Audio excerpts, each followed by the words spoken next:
Bonjour et bienvenue, c'est Bertrand, de la Fondation Magister, l'école des héros du monde réel.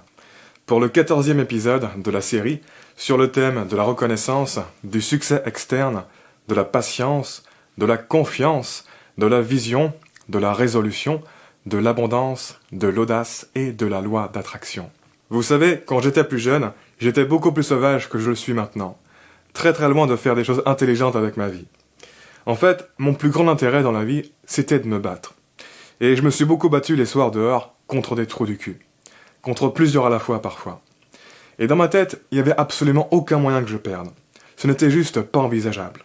Et à une période, avant que ces combats ne commencent, je prévenais les types en face de mon plan, de ma vision. Je les prévenais que s'ils ne se barraient pas, j'allais leur mettre la misère. Mais bien souvent, c'était pratiquement comme si j'avais rien dit et qu'ils n'avaient rien entendu. Les mecs ne percutaient pas vraiment. Ils donnaient pas de poids à ce que je leur avais annoncé. Au fond, je crois qu'ils n'y croyaient pas et qu'ils me voyaient perdre. Ils n'anticipaient pas la détermination, la patience et la combativité qu'il y avait en moi. Ils ne voyaient pas un futur dans lequel ce type, qui était en face d'eux, pouvait les défoncer. Dans leur tête, ça ne pouvait pas vraiment marcher. Et je pense qu'en misant de la sorte sur le futur, ils se disaient pas dans leur tête que peut-être qu'ils sont en train de faire une erreur de prédiction. Et qui passent à côté de quelque chose. Non, je pense qu'ils se sentaient assez sûrs et réalistes dans leur évaluation. Parce qu'ils étaient très surpris quand je leur défonçais la gueule. Rétrospectivement, je crois que c'est à cette époque que j'ai commencé à réaliser que les gens étaient très nuls pour anticiper le potentiel des autres. Et qu'il ne fallait pas s'y fier. C'est aussi à cette époque que j'ai commencé à réaliser que tes paroles et tes projets pour le futur ont très peu de pouvoir de conviction sur les autres tant qu'il n'y a rien pour les soutenir derrière. Surtout quand tu es seul. J'ai commencé à réaliser qu'en étant un sombre inconnu, peu importe ce que tu dis et ce que tu projettes, pratiquement personne n'y prêtera d'attention sérieuse. Un individu seul n'est juste pas vraiment crédible. Tu peux dire tout ce que tu veux, ça ne changera pas grand-chose. Tu ne peux pas vendre un succès à l'avance dans l'esprit des gens juste comme ça s'ils te connaissent pas. Les fois où j'ai annoncé avant de se battre ce qui allait se passer, le moment où les mecs ont commencé à vraiment réaliser ce que je leur avais annoncé, c'était quand c'était déjà trop tard, et qu'il n'y avait plus moyen de réaliser autre chose. Avant ça, ça ne leur est pas sérieusement venu à l'idée que ça pourrait être vraiment possible. Et on en reparlera bientôt, mais en fait, c'est un principe assez général. Le moment où la plupart des gens vont voir votre succès venir dans la vie, c'est quand vous en serez tellement proche que ça en deviendra évident. Avant ça, n'y comptez pas trop et ne vous faites pas trop de soucis à ce propos. Encore une fois, les gens sont vraiment de très mauvais voyants. Bref, avec le temps, je me suis rendu compte que, d'un côté comme de l'autre, les paroles étaient toujours inutiles dans ce genre de situation d'embrouille. Et ça m'a blasé. Et donc, après cette période, quand je me suis encore retrouvé dans des embrouilles, j'ai même plus cherché à dire un seul mot. J'ai même plus cherché à faire comprendre. J'ai même plus cherché à laisser parler. Je suis direct passé à l'attaque, sans rien dire. Et là, les mecs percutaient rapidement bizarrement. Mais vous savez quoi? Ça m'a beaucoup perturbé à l'époque, cette impuissance de la parole. Le fait que les mecs finissaient par être surpris par un truc que je venais de leur annoncer juste avant. Dans ma tête, ce n'était pas normal. Ils auraient dû le voir venir. Comment se fait-il qu'ils n'ont pas vu venir alors que je leur annonçais juste avant? Ça a commencé à me faire réaliser que ce que j'appelle aujourd'hui les mécanismes d'encapsulation de la conscience sont vraiment puissants. Maintenant, avec le recul, j'ai vu de nombreuses fois cette espèce de mur invisible qu'il peut y avoir entre différentes personnes qui ne peuvent manifestement pas vraiment communiquer ensemble, même si on les laisse parler pendant des heures et des heures et des heures, comme si elles étaient bloquées dans des dimensions parallèles qui ne peuvent se toucher. Donc, ça ne me surprend plus maintenant. Mais à l'époque, j'avais l'impression que les mecs en face, c'était des robots stupides, tellement il n'y avait aucun moyen de les faire anticiper, et tellement c'était toujours pareil. La surprise qui venait à la fin, ils n'ont rien vu arriver, alors qu'il est arrivé ce que je leur avais dit avant. Je présupposais que normalement, je devrais pouvoir les faire anticiper. Et de ne pas pouvoir, ça me faisait me poser des questions sur la réalité, vous savez. Est-ce qu'il y a une conscience dans leur tête? Allô? Est-ce qu'il y a quelqu'un au bout du fil? Est-ce qu'ils comprennent vraiment mes mots? Et vous savez, ce qui m'a beaucoup étonné, c'est que plus tard, dans d'autres contextes, j'ai eu ce même putain de sentiment. J'ai contacté des gens pour leur parler de projets, je les ai rencontrés, et pareil quand je leur parlais de ce que je voulais faire, je sentais un mur invisible entre eux et moi. Je voyais dans leurs yeux le même type d'indifférence vis-à-vis de ce que je racontais. Ils ne m'ont pas pris du tout au sérieux, quoi. Ils ne voyaient pas du tout le truc venir, alors même que je leur expliquais justement que ça allait arriver. J'avais le sentiment désagréable qu'ils ne me comprenaient pas. Et quand j'insistais pour leur faire comprendre, ils essayaient de me convaincre que ce n'était pas possible. Ils m'expliquaient gentiment que ça ne marchait pas comme ça le monde. Que si je suis seul, c'est beaucoup trop gros et ambitieux ce que je veux faire. Ce n'est pas réalisable. Il faut faire quelque chose de beaucoup plus petit et raisonnable. Certains me disaient même que quand ils étaient jeunes, ils étaient comme moi. Et qu'avec l'âge, ils ont compris que c'était naïf et ils se sont assagis et ont oublié tout ça.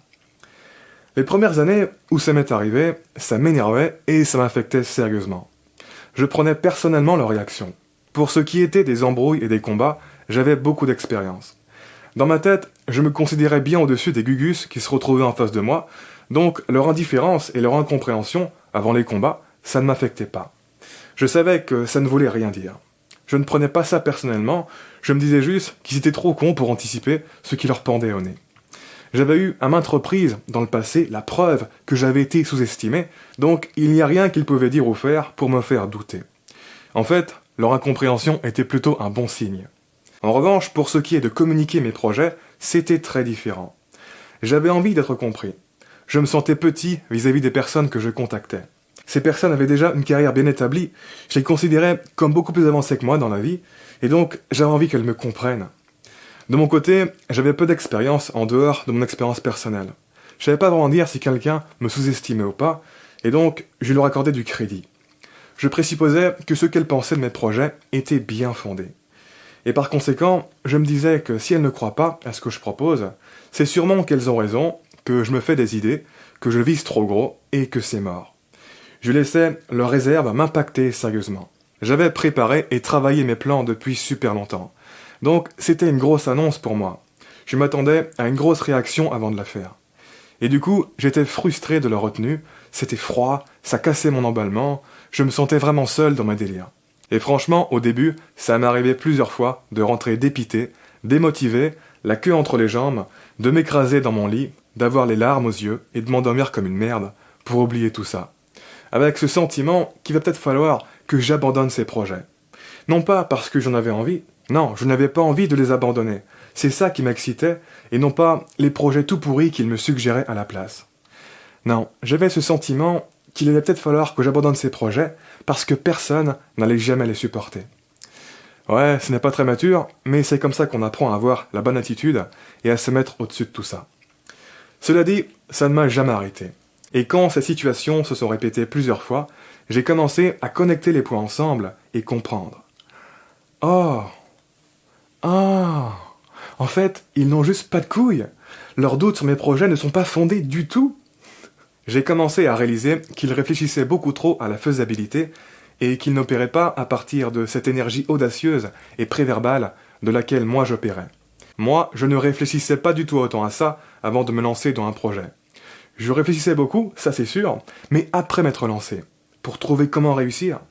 Je laissais ma lancée avoir des réactions en chaîne. Quand je regarde en arrière, je me rends compte que beaucoup de mes développements et évolutions personnelles ont commencé sur un coup de tête qui a eu des conséquences en chaîne sur les années à venir. J'ai commencé à réaliser que moi aussi, si je réfléchissais autant à savoir si c'est possible ou pas avant de me lancer, je trouverais sûrement des raisons de ne pas y croire et je perdrais le contact avec cette énergie audacieuse et primitive qui me fait avancer et qui propulse mes actions. Moi, de vouloir accomplir quelque chose et d'être prêt à me battre autant qu'il faut pour ça, c'était suffisant pour justifier de me lancer. J'ai pas besoin de quelque chose en plus. J'en avais rien à faire de réfléchir en détail à la faisabilité avant de me lancer. Mais en observant leur approche rationnelle, c'est devenu très clair que c'était pas leur cas. Il y avait quelque chose qui clochait. Je fonctionnais pas pareil qu'eux. J'ai commencé à réaliser que ce qui me poussait et qui me mettait en mouvement était une forme d'assurance qui n'a rien à voir avec le rationnel. Une forme d'assurance dont mes interlocuteurs manquaient et qu'ils ne semblaient pas comprendre. Une fois, il y a un de ces interlocuteurs qui m'a demandé « Mais qu'est-ce qui me faisait croire que je pouvais prétendre au type de projet auquel je voulais m'atteler sans avoir fait d'études approfondies sur ce sujet ?» Et dans ma tête, j'avais envie de lui répondre « Mes couilles !» Bien sûr, ça peut sembler ridicule comme réponse. Et au moment où j'y ai pensé, j'avais pas réfléchi plus que ça au sens que ça pouvait avoir.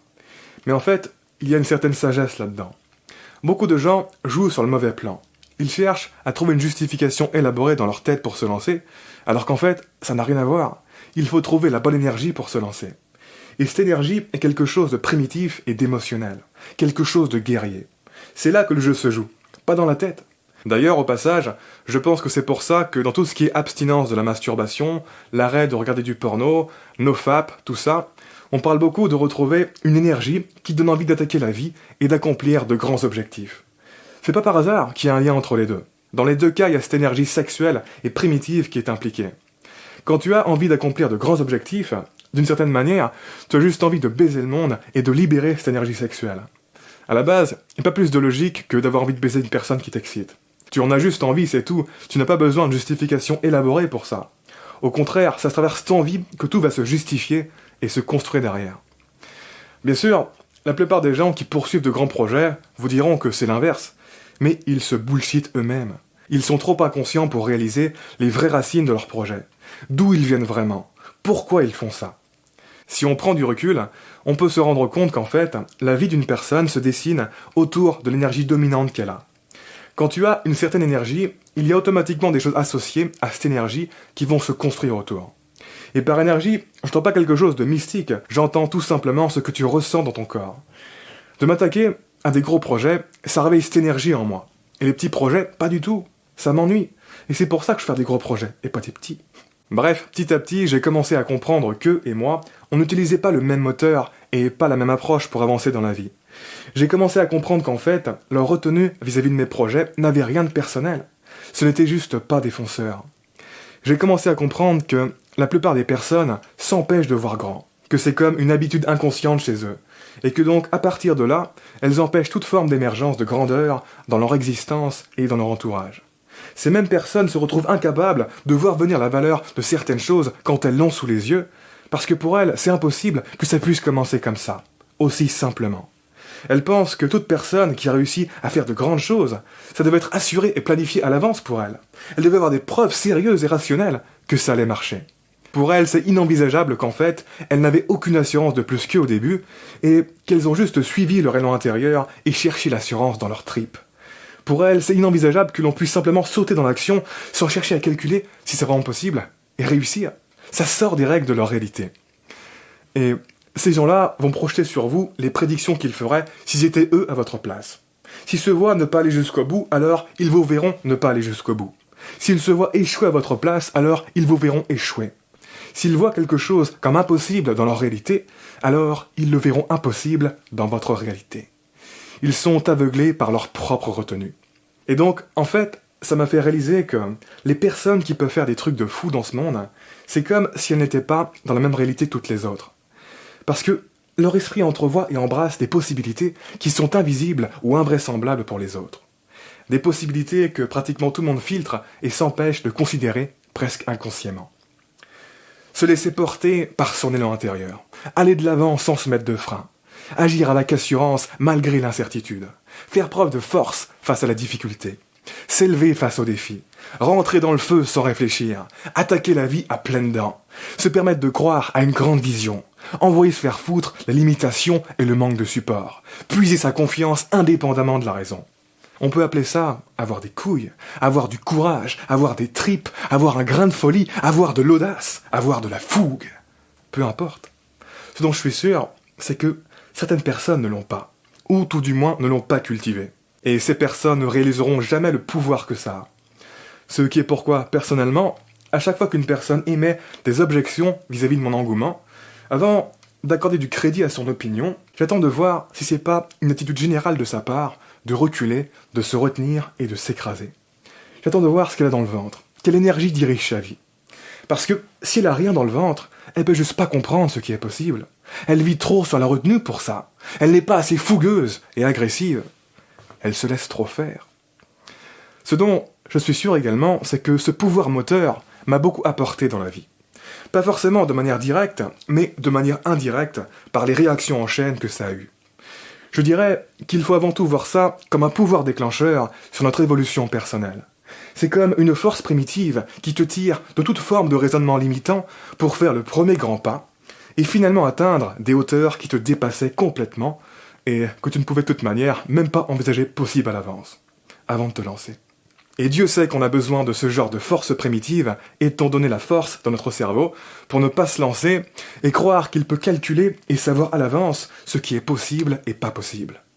Le cerveau croit pouvoir tout savoir à l'avance, alors que, d'une certaine manière, le cerveau ne peut savoir que ce que les couilles lui permettent de découvrir. Bref, sur ce, on s'arrête là pour aujourd'hui, et on continue de parler de tout ça dans le prochain épisode. En attendant, je vous invite à vous abonner si ce n'est pas déjà fait, à partager cette vidéo et laisser un pouce bleu si vous l'avez apprécié, ça m'aide pour la visibilité. Quoi qu'il en soit, je vous remercie de m'avoir écouté jusqu'au bout, et je vous dis à très bientôt pour la prochaine vidéo. Ciao.